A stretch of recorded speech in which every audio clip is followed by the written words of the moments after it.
Вітаю на каналі Мовою коштовностей. Сьогодні наша розмова про ювелірний дім Ван Кліф і Арпель. Взагалі приводом для відео стала виставка, яка зараз йде в Національному художньому музеї України. Там в двох залах представлені 86 брошок, коштовні твори, створені саме компанією Ван Кліф і Арпель. Але мені ще раніше хотілося розказати, бо восени 2019 року вдалося відвідати Ліколь.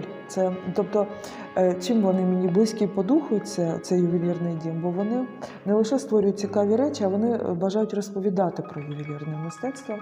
Так от, що таке Ліколь? На Вандомській площі багато, це місце, де представлені майже всі ювелірні бренди відомі. Але є і Ван Кліф і Арпель, там магазин їхній, а буквально за рогом знаходиться так звана Ліколь – школа ювелірного мистецтва. Започаткували цю школу саме Ван Кліф і Арпель. Ось такий невеликий каталог вдалося отримати в цій школі під час відвідин. Вони не готують ювелірів, вони знайомлять з історією ювелірного мистецтва, з гемологією, деякі дають основи експертизи ювелірних творів. Ось, і вони також проводять виставки. От коли я там була, проходила виставка «Ля Кльош». Зараз цього ювелірного бренду не існує, але він мав довге життя.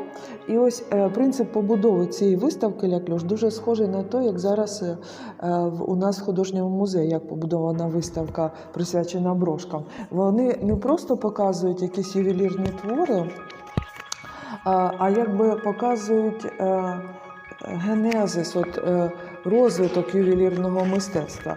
І ось ці періоди дуже чітко були показані. Тоді в Парижі виставка була в листопаді 2019 року.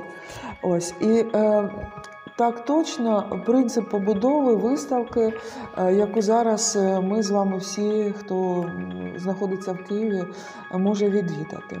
Отже, кілька слів. Почну з того, що розкажу досить коротко про історію ювелірного дому Ван Кліф і Арпель.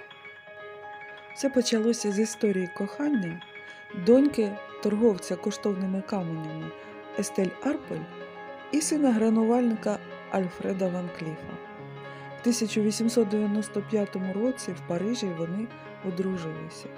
Молода родина мала одні й ті самі цінності. По-перше, для них важливо була родина, вони були ентузіастами, мали новаторський дух і дуже любили коштовні камені.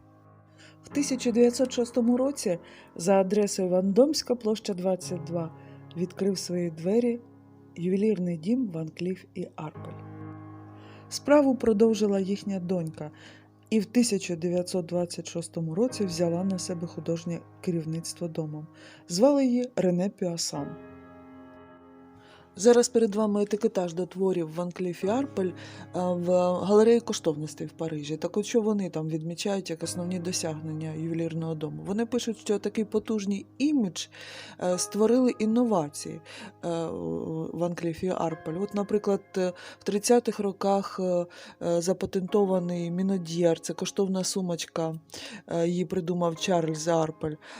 Потім в 33-му році винайдена була таємнича закріпка, так би мовити, пишуть інколи mystery set або invisible set, тобто такий спосіб кріплення коштовних каменів в каст, коли взагалі не видно крапанів.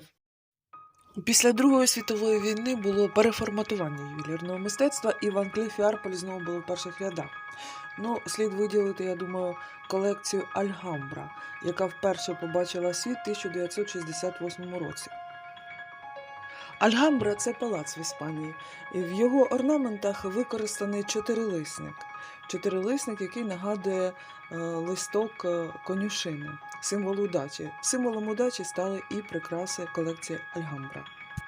А тепер я запрошую помилуватися фотографіями і відео, зробленими на виставці Art of Clip в Національному художньому музеї України.